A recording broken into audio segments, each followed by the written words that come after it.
I want to welcome everybody to the very first Lead with Impact podcast. I am your host, Cole Rogers, founder and lead follower of the School of Man and future author of my upcoming book, School of Man, Man's Guide to Living, Loving, and Legacy. I'm super excited about that.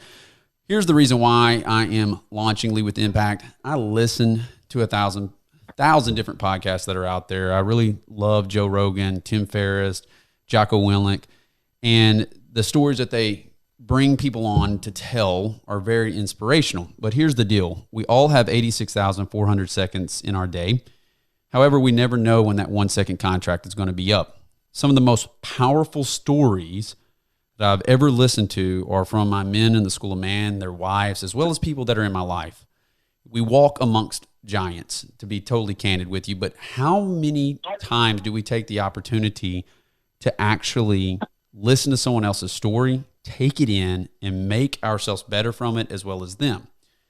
And so that's really what I am challenging everybody with who is listening, watching, exactly where you are, is when you go out into the world, I want you to focus on two things: the relationships you have in your life. That could be your family, of course, those who love you the most, your team at work. It could be people that you lead or mentor, whatever, right? As well as the impact that you're having. One of my favorite quotes is from Steve Jobs about putting a dent in the universe. And these two people that I have on today, Doug and Marlene Powell, are people that constantly live that ethos. They put a dent in the universe, and they're also people that are not fake. That's another big thing with me. I'm a very big believer in being raw and real, being vulnerable. But I'm also a big believer in learning from the best. And the best have always been there. Well, the best have went through the shit, if you will. They have failures, setbacks, but they've overcome them, right? Success is failure recycled, as they say. So that's why I am launching this specific podcast as well as video, blog, whatever the hell you want to call it these days. But I need you to do me a favor before we get too far in. Check us out on Facebook. If you're watching us live right now, awesome. Hopefully that works. But if you're not, at the School of Man, that's our handle for Facebook and Instagram. We are launching School of Man University through YouTube. So go ahead and subscribe there. Sharp, if you'll do me a favor, make sure and let's put that link in. So, and then again, if you want to learn about all the things that we're coming out with over at the School of Man, schoolofman.live is our website. We have new events that we're launching all the time. Class 7 for men that are wanting a deeper, I would say, strategy, if you will, when it comes to growing as well as just living a life that you're created to live. Check it out. Apply. We only take upwards of 16 men throughout the entire world. And we're accepting those applications. That class will not launch until July. All right. So with that being said, we're going to go ahead and just dive in with Doug and Marlene Powell. One thing I love to do is explain where people have made me better and express gratitude. I'm a big believer in gratitude. I met Doug just via the phone, and I'm going to actually have Marlene explain how she found School of Man, because I'll never forget the time that Doug called me and where I was. I was in Vegas, and I was in between meetings, and I get this call from this guy that was just completely full of energy. And honestly, I just sat there because it was better than a shot of espresso at that time.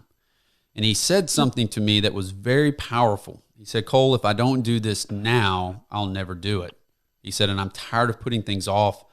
My wife, my daughter Skylar are the most important people in my life, and I know I have to reclaim myself in order to be the man really that Marlene dreams at night but gets to wake up to in the morning, and the hero that Skylar deserves."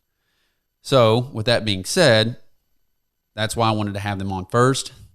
They have also went through the COVID-19. So no matter when you watch this has been an interesting time in our country. They've been through the Doug's battled COVID. Marlene, I believe you have. I believe the whole house has. So they're going to talk through that, where they were, kind of their experience. We're going to have a little fun too. We're going to have a little challenge just coming up. But Marlene, Doug, why don't you introduce yourselves real quick? And Marlene, I would love to understand, and or you let the audience know really kind of how you stumbled upon SOM, and we'll just start it off there. Well, okay. I'm Marlene, obviously. And it was Doug and I were kind of going through a rough patch, and I remember late one night, I think I was just looking for some sort of a men's group. And I don't remember exactly where I saw SOM, but I think I put something like SOM or men's school or something like that. It came up, Googling it, and it came up. I was scrolling through. I saw it. I started reading through your website, and that pretty much sounded like something that Doug might be interested in. We had just moved to Albany. He really didn't have a good group of men to hang out with down there. And I thought, well, this is kind of take care of all areas. It's a physical thing, which is going to give him motivation to start working out, something that I've always done. And it also was a mental thing. I love the fact that it had a lot to do with not just your physical well-being, but also your mental well-being, and also being supported by other men where you could share your similarities. Women tend to do that more naturally, I think. But the fact that you had School of Man, which sets it up for men specifically, it just sounded like it would be a great thing for him. And I just kind of mentioned it to him, told him to look it up, and left it at that, and kind of let him take over the reins from there. And he did. That's awesome. Doug, what were your thoughts when she first presented it to you? Well, first thoughts were, she found something she wants me to go do, and I was thinking, oh man, I don't know about this. And then I looked through the website and I read about it. And I read about the Crucible, and I read all the different guys from '01, all of their statements that they had made, after Crucible, of what the Psalm had done for them and for their family. And it really sunk in at that point that, she's right. This is something that I need to look into. This is exactly what I need at this point in my life. I was ready for it. And then I called you, of course, and we had a great conversation, and that kind of locked it in. I knew that I was at the right place. Well, and it's been amazing to see the two of you, just who you are at the core. And I really got to know you better during Crucible, and Marlena, got to meet Marlena, and just the energy that you two have. I mean, it's just powerful. So I have to ask this question, Marlena, what is your spirit animal? What's your spirit animal? It's funny. This kind of came up a while back because Doug has made the comment in the past that when he first got interested in me, it was like trying to grab a tiger by the tail. So I guess if I had to pick a spirit animal, I would have to say most likely the tiger. It's naturally strong, not just physically, but I think it's a mentally strong animal. There is a regality to it that's kind of neat. It's loyal. But it also has the attitude that if you try to hurt something that it loves, you might regret it. So, have you watched Tiger King yet? Have I watched what? Have you even heard of Tiger King? No. So when you get settled in, and I love your spirit animal because that's 100% you.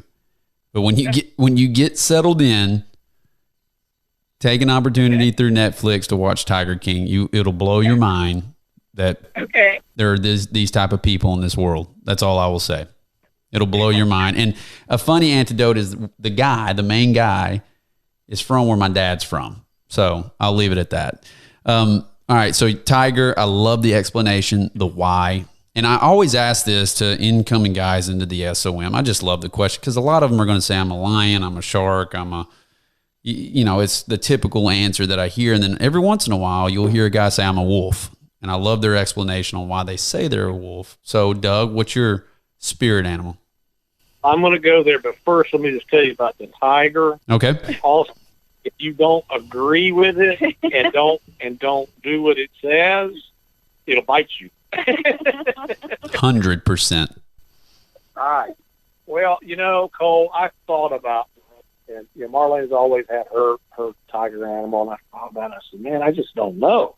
Oh, yeah, I want to be an eagle, or I want to be a hawk, or a wolf. And I go, I just said, and it just hit me a little while ago. I said, I'm a snake. I'm a snake. A snake? Yeah. All right, you got to explain a snake. The reason for it is, a snake can be good or it can be bad. It's his choice. But don't quote me on that, I think it's every year. Every year, a snake sheds his old skin. And he has that offer to grow a new skin and be a different snake. And, that is exactly what has happened to me over the past year and a half. I got that opportunity. So now I want to be a rattlesnake. Now I don't want to be an old damn garden snake. but that, honest to God, that is, I'm gonna stay with that. A snake is that describes me. And if he's a boa constrictor, he'll just swallow you. And then swallow you. I will say this. I ask this question a lot, and tiger rarely comes up. As well, I've never heard snake, and your explanation is perfect. I love it. All right, so you two airline pilots. So not only have you been through. Hold on one second, guys. Not only have you been through COVID-19, but you've, of course, gone through everything with travel and all that good stuff. However, just to give those listening, those like me who travel a ton, and I'm a Southwest guy. I love Southwest. We're going to have a little contest here, because here's why I love Southwest. The personality, the personal touch. I mean, just making you feel you're part of the family. Okay. And I love when jokes are played. I just do. I think it just brings a good sense of humor to travel. So with you two, and then we're going to get to the meat of all this, I need a contest of you're coming in for landing. All right.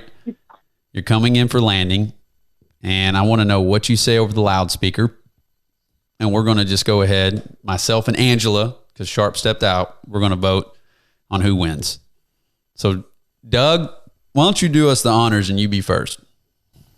All right.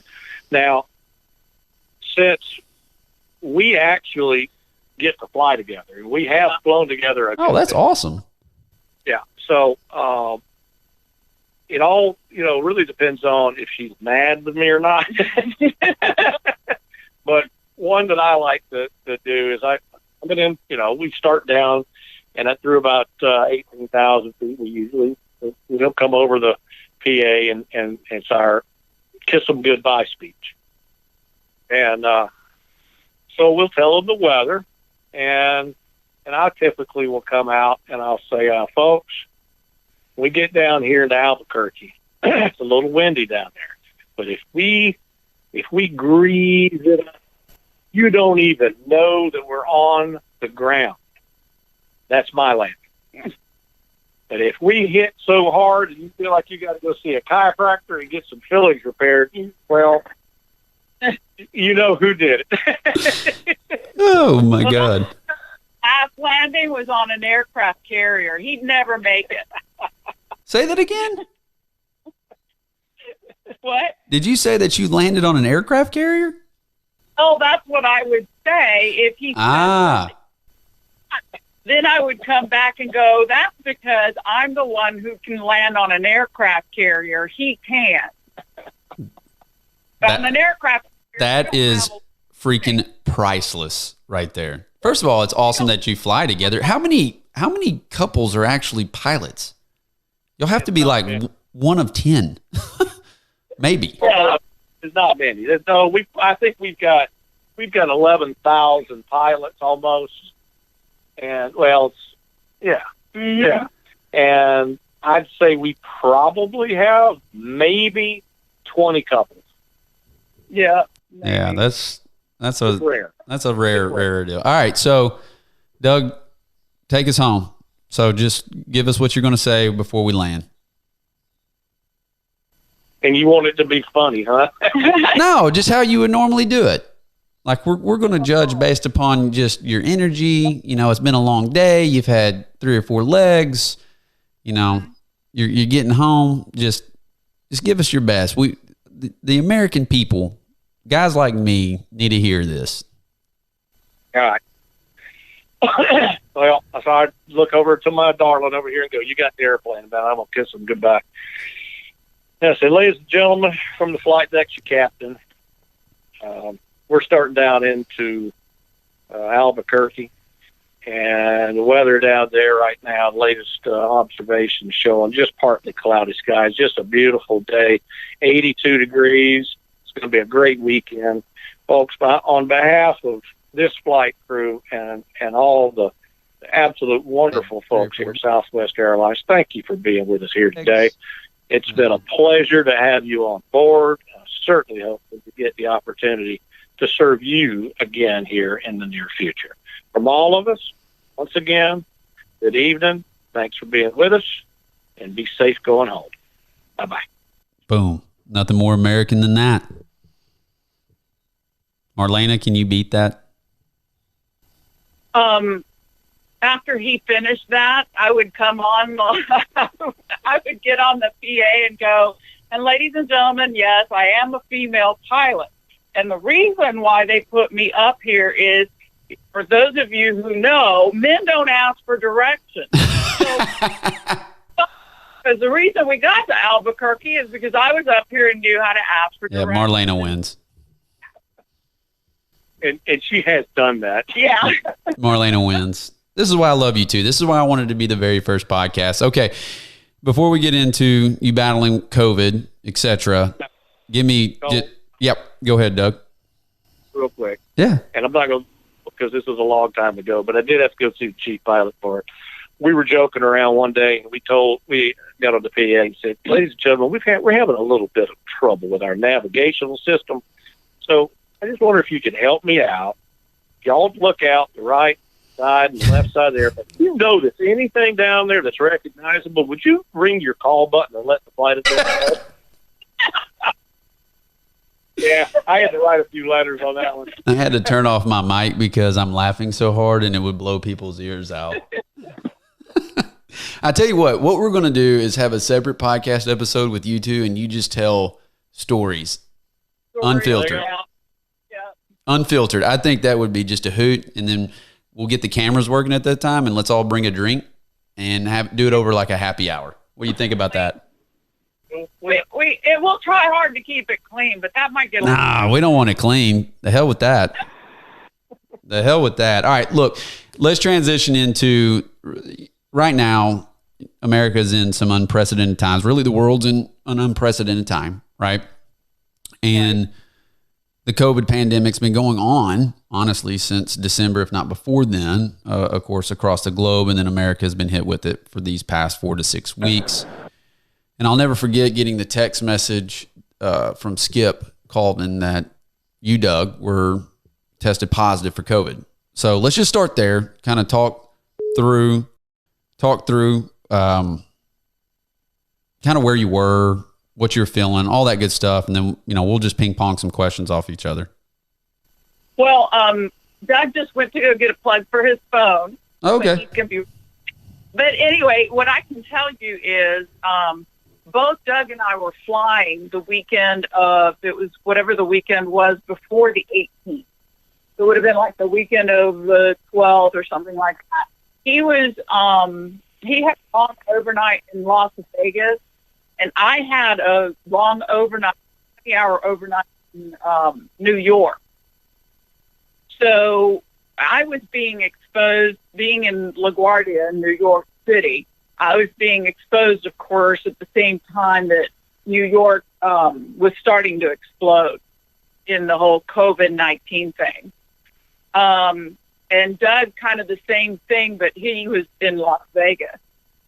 So kind of starts from there. When we both got done with our trip that weekend and that particular week, Doug started to experience, what was it that you had first, Doug, as far as symptoms? That night, I had chills and flu-like symptoms, like body ache, and most people just say I felt like total crap. But that it was just like you had the flu coming on. Sorry, I had to get a plug. Was your phone on that little yellow bar like mine always is? Yes, yeah. Starting to. So yeah, that night I went to sleep. 2 or 3 times I woke up and, just pillows wet. I mean, I'm in a sweat. I feel horrible. I'm freezing cold. And I had to get up that morning at about 6 to come up here to Atlanta to meet some people doing work to the house. Well, one was a contractor, do this addition, and the AT&T guy. And anyway, this was actually like a couple of days after we got back from our trip, because we even went. We had just become members of the 229, the place where we were doing CrossFit. Yeah. And we were going to CrossFit. So like the first couple of days when we got back, we felt fine. We were going to CrossFit. Well, I got in. Out. Yeah, I got in Sunday at noon. I got in Monday. And I had Monday, Tuesday, Wednesday is when the symptoms hit. Thursday morning is when we all went to test. Yeah, but no, you told me, hey, you don't look good. And I went, I don't feel good. And took my temperature is like 101.5 or whatever. And took some Tylenol, and I took off and did my day. But I decided to take some clothes just in case, and that's when I started my quarantine. Yeah, up here in our house that we had just bought. Right. And then that night, I talked to my buddy, like I told you, Cole, from over at Augusta. He's an anesthetist, and he immediately, after he asked me a few questions, came over, drove, enormous amount of miles to get over here in the middle of the night after a long day of work to infuse me, give me the vitamin C and the zinc and the hydroxychloroquine, chloroquine. Well, he gave you, but there was also the azithromycin with that. Yeah, the hydroxychloroquine and with azithromycin. Yeah. So let's pause for just a second. Where did Marlena, let's just kind of take it 2 different angles here. Where did your mind go at that point?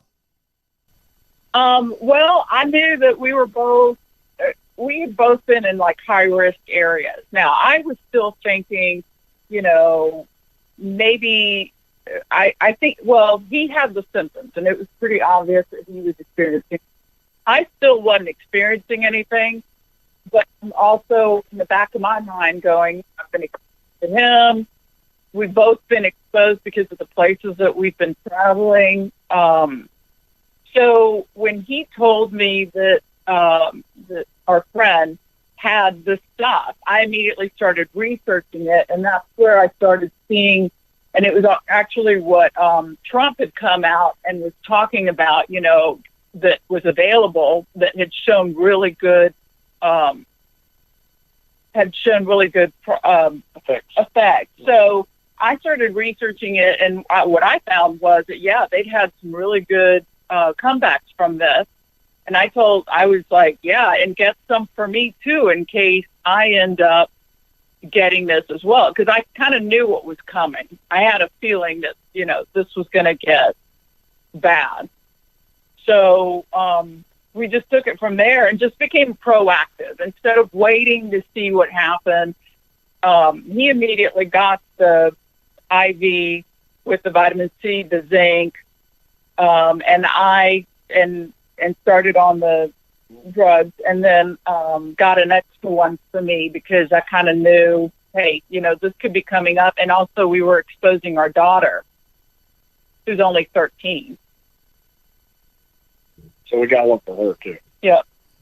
So Doug and Marlene, I want to get to your video that you posted on Facebook, and I'm going to have Sharp and Angela put a link to y'all's Facebook handles and or pages, because that video is probably one of the most powerful videos that I've seen in a long time. That was truly raw and real. So we'll get to that here in a second. Doug, did your mind ever go to like, shit, I'm in this house and hell, I could die? I mean, like this could be it. Did your mind ever go there? It probably would have a year and a half ago, man. But where my mind really went was they could die. Something might happen to them, and them being Marlena, Skylar, her mother, my dad, because we were all. I think that was our biggest concern. That was our biggest concern was our parents. Other people, and I mean, yeah. Like I mentioned to you before, it crossed my mind, and then immediately what I started thinking about was, all right, do they have enough life insurance? How will they pay the house off? Okay, see, I got this 401k. Yep, she's a beneficiary. Oh man, if I'm gone, they're good.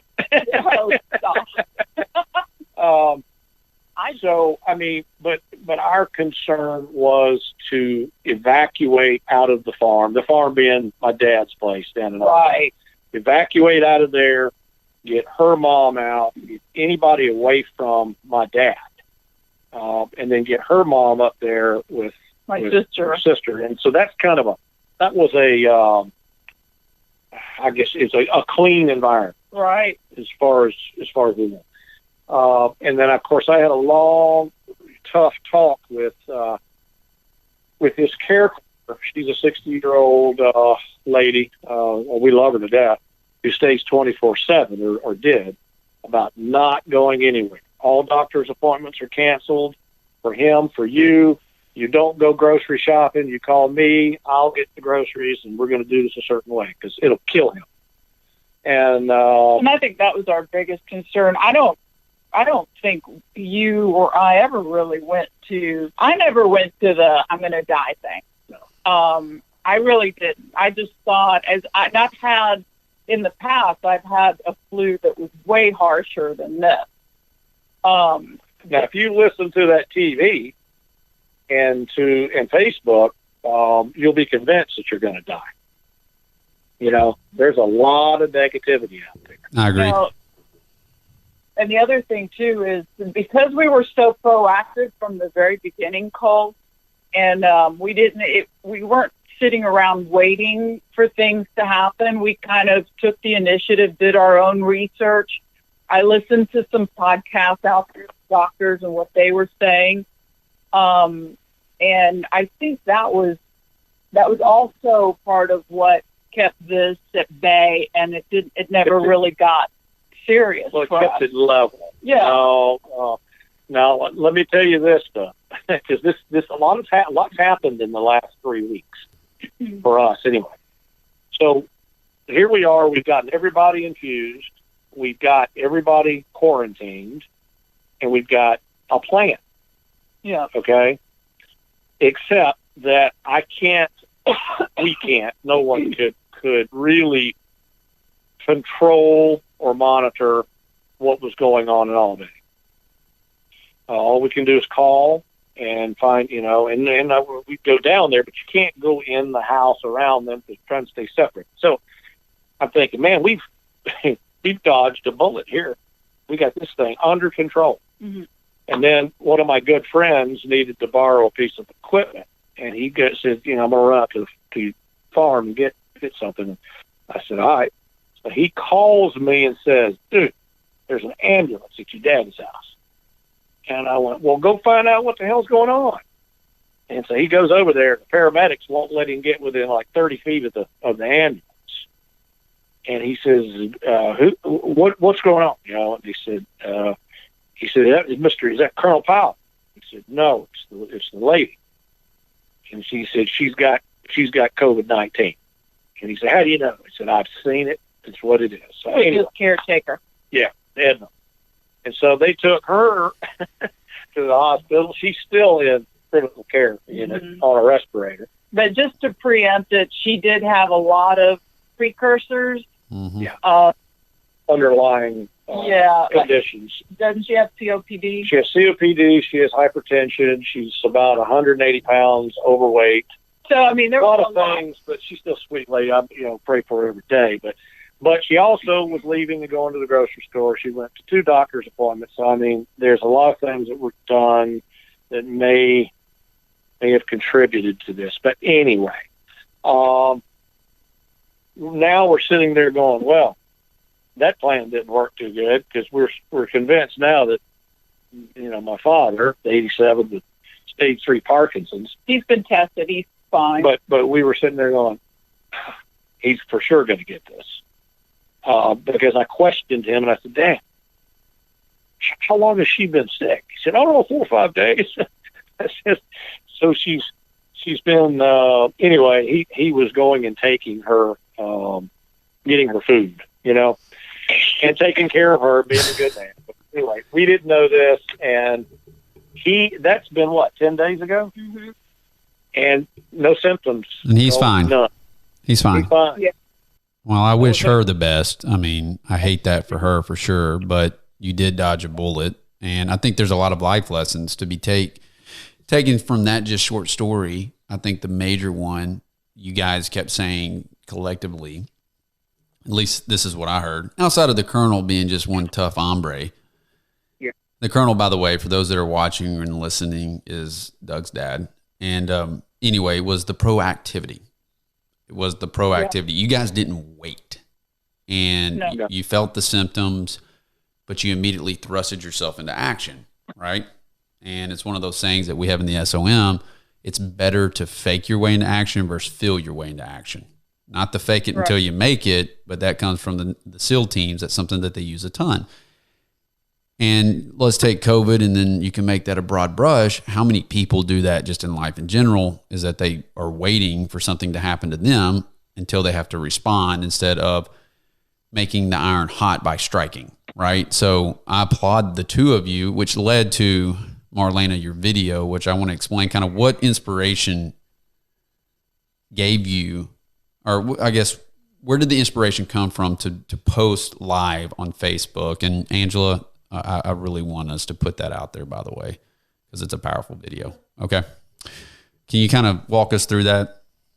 Well, when I first went into quarantine, the first couple of days, I kept seeing a lot of stuff on the news that was just negative, very, like the world's coming to an end. Same thing through Facebook.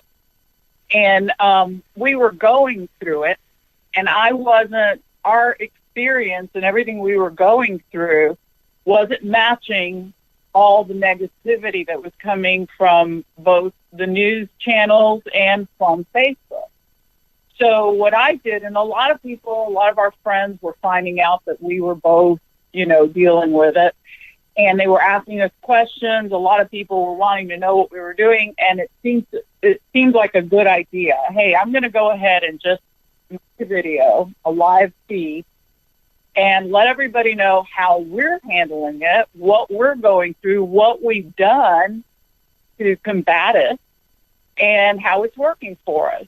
And instead of doing the negative, bringing forth the positive that's coming from it and how we're dealing with it. And I think, and so the inspiration came from that. It was a combination of trying to show, hey, it's not the end of the world if you get this. Here are the things that you can do and take, and who you can talk to get the correct medication and get yourself on the right track to healing. And that was basically it.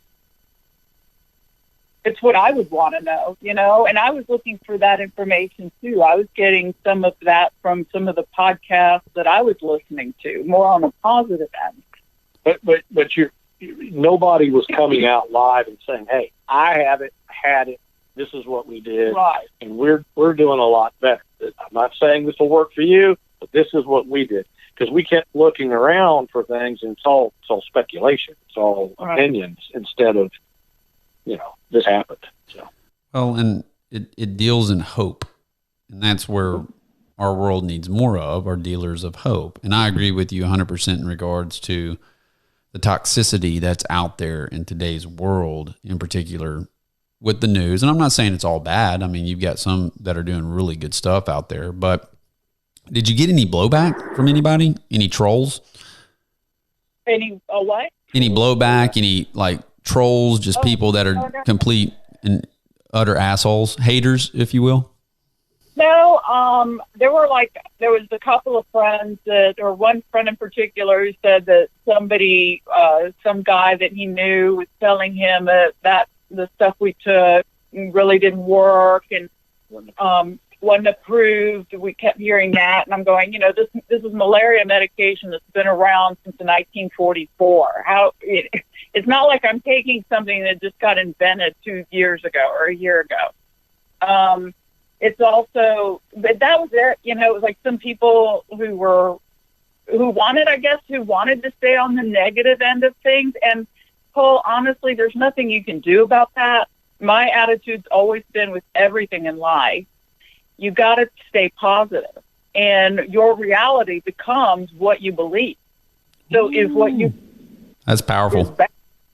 That's going to become your reality. And if I guess the whole time we saw this as, my reality is just like any other flu that I've ever had, or cold or anything else. My reality is you survive it. Well, so you go through these 3 or 4 weeks, and the reality, speak victory, believe victory, victory comes in your life, right? Yeah. All right. So during this time frame, you've got a lot going on. You've got your mom, you've got the colonel, you're both dealing with COVID. Did Skylar ever get COVID? Did she ever get tested positive? She tested negative both times.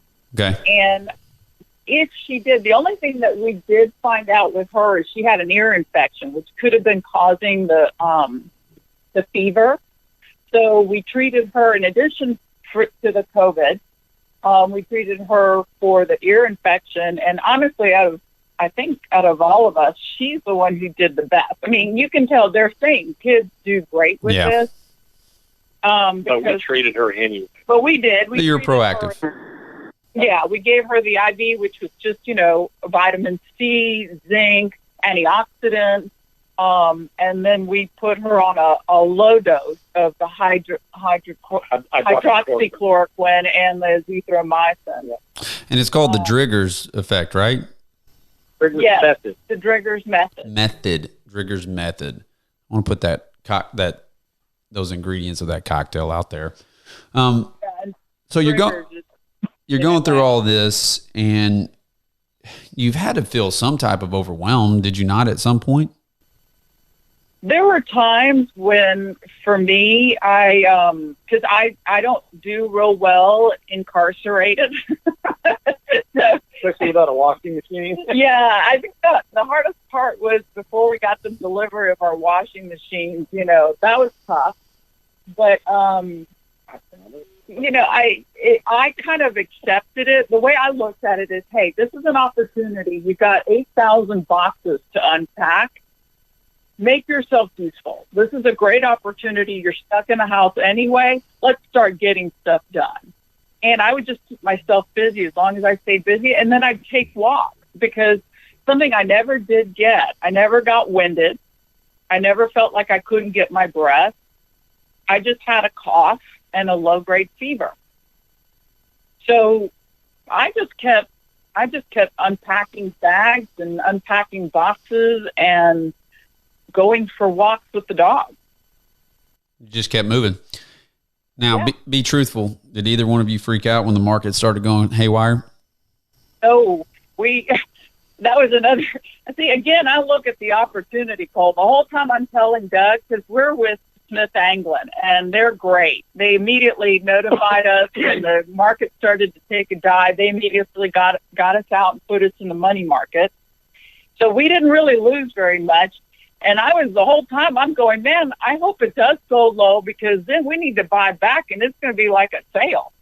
Right. So Warren to Buffett. me, goes down, it's just leveling out. It's doing what markets have always done. It's an opportunity now to buy cheap. I agree. All right. So we have proactivity. On the other side of fear is courage. I believe that without fear, you're not going to find courage. If you have a family that's going through this right now, or take that, like my mom is going through cancer, right? And I have my own story. There's one other thing that I keep hearing too, is that it's kind of like very few people realize that they live on a field of diamonds. The old story is that the man that wanted to become rich and own all the diamonds in the world sold his plot of land to another man and moved closer to where he thought that the diamonds were. Well, the man that bought it ended up digging up countless diamonds. And a lot of times we forget that some of the greatest things that we have in our life are things that we currently have. So with that being said, what advice, and then we'll kind of transition into my rapid fire questions for you guys. What advice would you have to someone that is going through the shit right now? And you can define that however you want. Well, I can quote somebody. I think this came from Churchill, talking about courage. I like it. Courage is the first of human qualities, because it is the quality which guarantees the other. In other words, in life, nothing is attained without courage. Nothing is conquered without courage. Nothing is done without courage.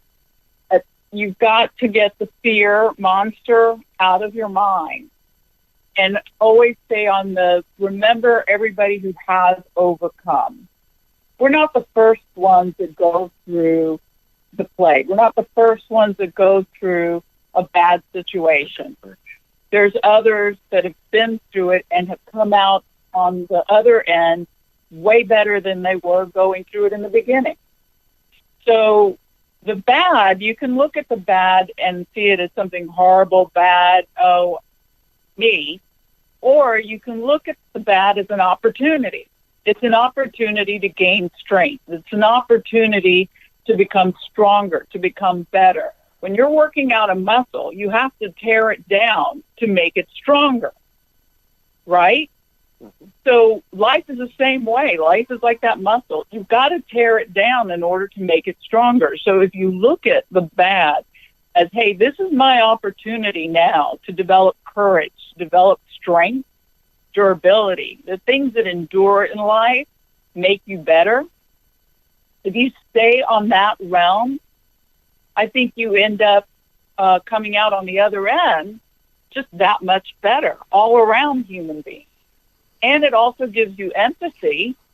When others are going through it, you can give your story to help give them the courage and strength they need to overcome theirs. That's powerful. Yeah. You need to bottle that up, because I'm about to throw this chair out of my window. I'm so fired up right now. Seriously, that's beautiful. Doug, I feel sorry for you, man, but I need you to follow that up. Yeah, well, I'll follow it, but she is truly a tiger. She is. I know. Trust me. I've learned to keep my distance. Come on, rattlesnake. Treat her well, what she mentioned about courage. You can't have courage without fear. I didn't come up with that. Actually, Blake said that in one of your videos. It's a great statement. So true. Phenomenal statement. That. So you can't realize, how courage, these great opportunities without some crisis that's going on. But that's all perception, all how you look at it. And we're Americans. We have been through, like she said, many, many things. For the Great Depression, where people they didn't have 2 cents to their name. This is an opportunity to teach your kids how to grow a garden, how to think outside the box. It really could be the land of opportunity.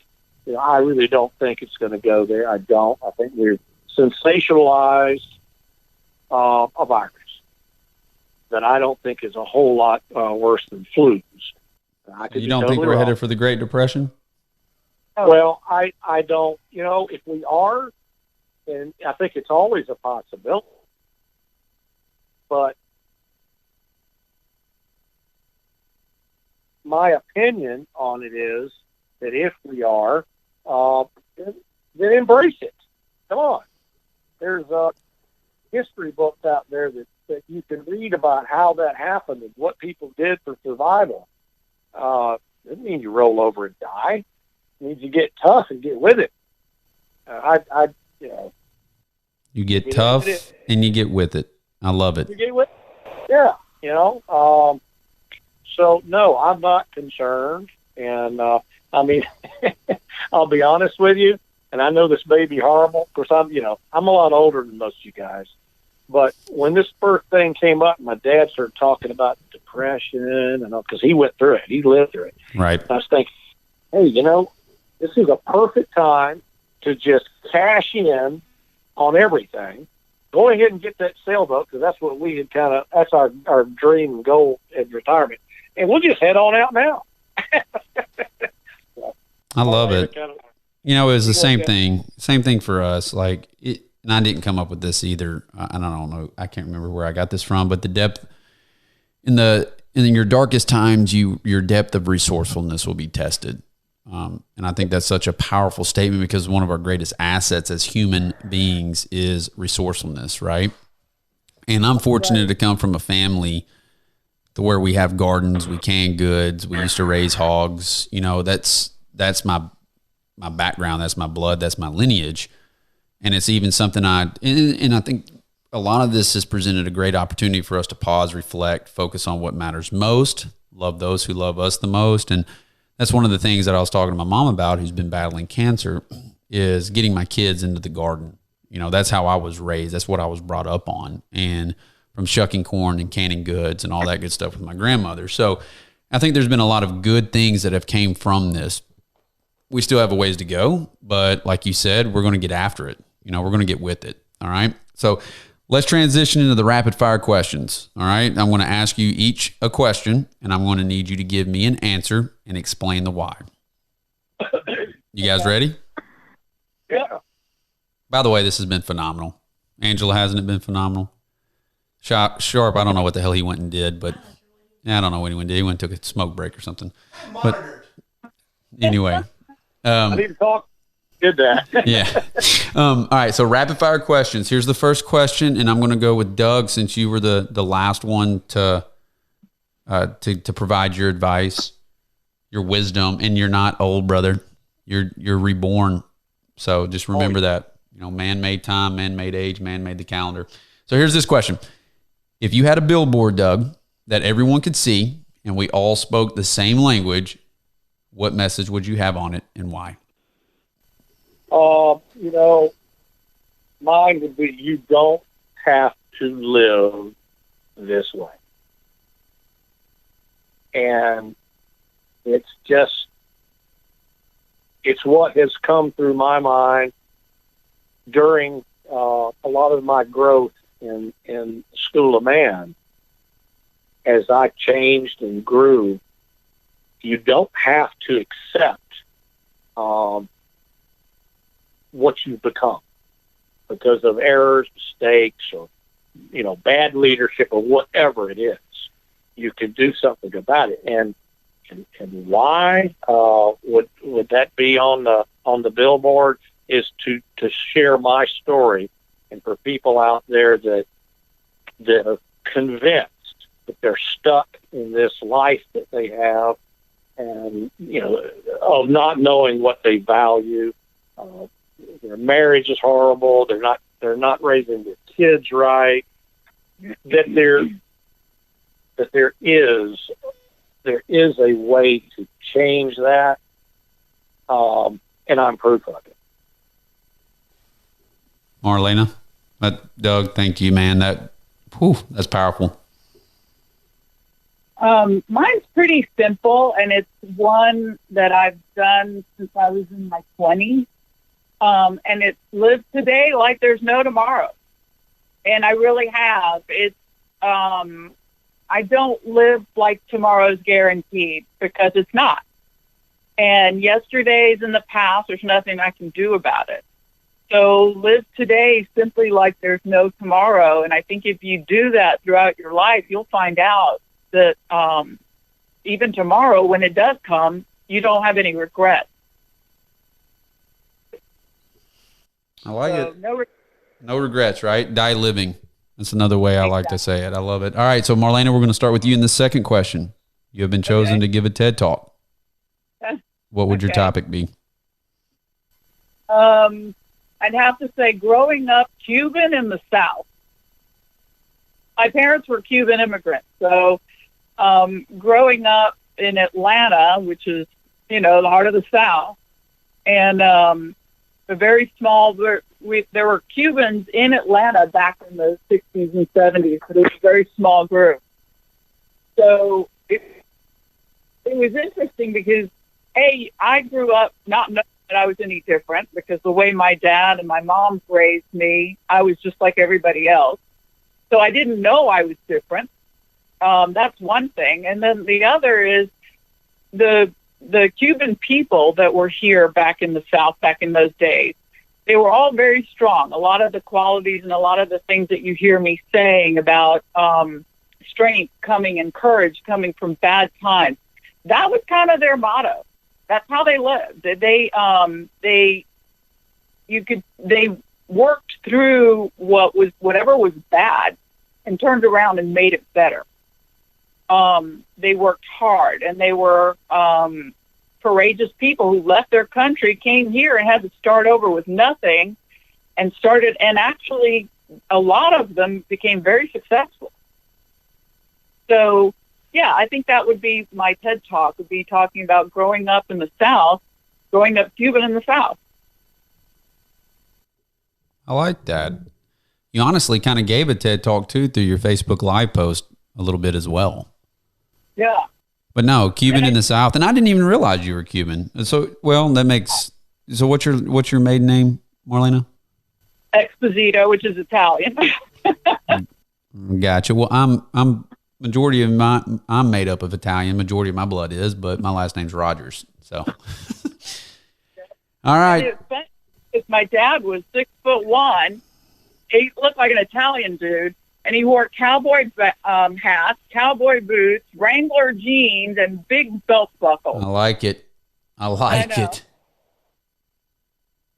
that. All right, Doug, you're up, brother. TED Talk time.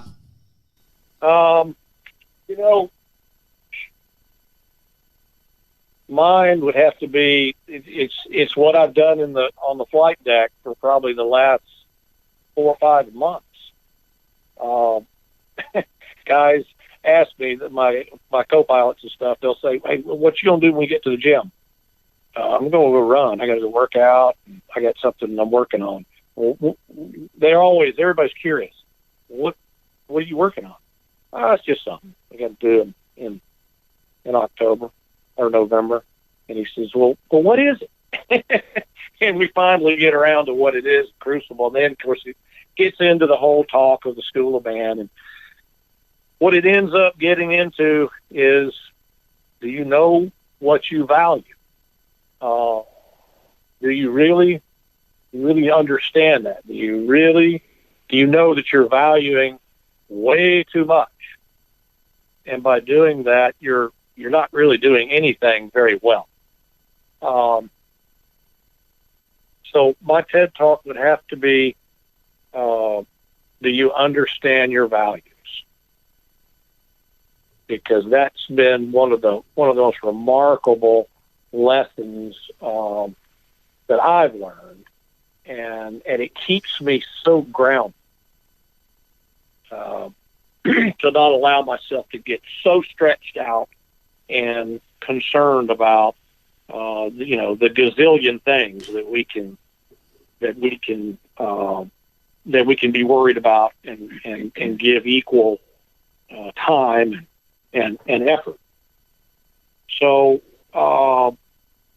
yeah, that's going to have to be mine. That's really brought my family so much closer together, and it's got me. I don't know. It's just got my whole path defined now, because I know what's important, and then what is not important. You know, the one thing I regret right now, and I don't regret shit, I regret we're not doing this in person, because you two are some of the most amazing people. And I just realized, and I'm going to end the show with this, that I didn't talk about how you make me better. And that's how I want to cap this off. So last question, and let me stop. Doug and Marlena, yeah. You two are some special people. That's all I'm going to say right there. I think the listeners, the viewers are going to agree on that. From values to just honoring your heritage to everything in between we've talked about today. My God, I'm on fire right now. And this third question is going to bring it home. And I want to start with Marlena, because it really goes back to your billboard, or what, I say die living. My grandmother told me, she said, Cole, men, women, etc. We honestly we die twice. Of course I didn't know what she was talking about. And I said, what are you talking about? She said, we die in the physical realm. And then when you are no longer spoke about, then you die in the spiritual realm. Right. And that's my last rapid fire question for you, is when you're no longer here and we are still speaking your name, what do you want said about you? Marlena. Well, kind of going back to the billboard, live today like there's no tomorrow. Hopefully people will say, hey, she did live today like there's no tomorrow. She lived the day to the fullest. There's one other quote that I've always loved, and I'd love for people to say that if I earn that, which is, the devil whispered in her ear, you're not strong enough to withstand the storm. But today, she whispered in the devil's ear, I am the storm. And that's kind of what I always want to walk away with is, hey, the devil never got me. And the devil being anything that's negative in life. Hey, it never got her down. She got it. She took control. She lived her life to the fullest, and hopefully left something behind. And I'm hoping that what I leave behind for my daughter, and those that are left behind, is that, hey, it doesn't matter what comes your way, whether it's bad or good or indifferent. It's how you take it, how you approach it, and what you do with it. That's what matters. Boom. Doug, follow that one up. Man, our ethos, I want to be remembered that I lived up to our ethos. It's a hell of a prayer, isn't it? Oh, buddy. Oh, yeah. And I want to be, for my wife, I'm gone, that she can sit back and go, he was the man that I wanted to go to bed with at night and wake up to in the morning. And I want the kids to know that, or to understand that I did whatever I had to do to grow and become the man, to lead them and teach them, and to show them what a really good, strong man is. And that I showed them love by loving their mother. And if I can do that, I don't care that there's riches and fortunes, because what I just talked about is wealth. Yeah. Yep, family. You got me in my feels. Both of you do. Our ethos is a shoreline, and I want to give credit to Adam Pratt and Jeff Powell. And that was from a class 1, and of course we have revised it. It's something that I'll read at a later time, but more than anything, Doug and Marlena both, and we'll segue into kind of the close of our first episode. You two have made me profoundly better, and we're going to do multiple episodes together. Hopefully we get to do one in person. I might just come to Atlanta to do one, bring the camera crew, bring Ashley with me, because it'd be fun to have some drinks and have an you know what I mean? But here's what I love about the two of you, and I have since day one, is vulnerability equals power. It does in my book. And I'm not saying the artificial power, but I'm talking about the power from within, the true, because you've been through the shit together as a couple. I mean, and we'll get to that later. We'll share licks and war stories later from couple to couple. But you're not shy from it. And you're not, and it goes back to what you're talking about with your experience with COVID. You, in a way, you run towards the sound of adversity. Not in a way, you do. You run to the sound of adversity. And if you say, hey, you know what? I make a mistake, but we're still here, right? And that's where, like, for guys like me, I look up to you, Doug, and I look up to you, Marlena, just because of who you are at the core. And you have a value-based system, and I can't thank you enough for that. And, you know, our mission is to make each other better by helping each other focus on what matters most. And what a lot of people fail to realize, and this is something I do, and I don't know if y'all do it, but I model a lot. So if I see someone that's a better father than me, I'm going to make sure I am around that person. And that's what happened to me in the beginning of the SOM with Tim Craig. I was like, man, he is a great dad. So I want to make sure I soak all that up, right? Doug's same way, outlook on life, his energy, his passion, his positivity. Marlena, your leadership, you know, that's what I'm challenging all of you to do. That's what Lead with Impact is all about. You don't have to write a book. You don't have to have a podcast. You don't have to have your name on a building. Like y'all said, you don't have to have the riches. But if you have what is most important to you in your life, I can promise you this, you're going to put a dent in the universe. You're going to put a dent in the universe. So I want to thank you two, amazing people, Doug and Marlena. I want to thank you from the bottom of my heart. I couldn't imagine doing the first episode and it not be the two of you. Would y'all agree? Doug? Well, thanks. Yeah, I agree. And I'm looking at Angela and Sharp right now, because Sharp's over the moon and Angela's been tuned in the entire time. But no, thank you so much, okay? And gang, that's it for our very first episode. Marlena, Doug, you don't have to, but do you want to go ahead and give your Facebook out if people wanted to find you? You can say no. Yeah. So thank you all. And, what you've also done with Doug and with us and brought into our family has been very important as well. So we do want to thank you. He changed our lives. Yeah. You changed your own lives, but I'll be gracious and say you're welcome. I was just a guy that was completely screwed up that needed it more than anybody. Still working on it too.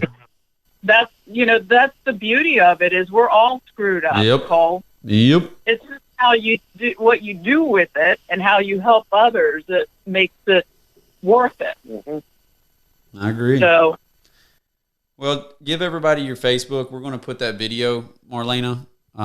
I think everybody needs to watch that video. But if you know your Facebook handle, great. If not, just your name. If you don't want to do it, no big deal. my Facebook is still under my maiden name. So it's Marlene Exposito, Exposito. And Doug's under Doug Powell. I think you guys need your own podcast, honestly. I really do. It'd be a hoot. Okay, that's it, gang. Don't forget to check us out on Facebook and Instagram. Don't forget to check out Doug and Marlena. You can find School of Man at the School of Man. That's both our Facebook and Instagram handle. And you can find School of Man University on YouTube, as well as just check us out on our website, www.schoolofman.live. Until next time, find an excuse to win and own the day. I'm out.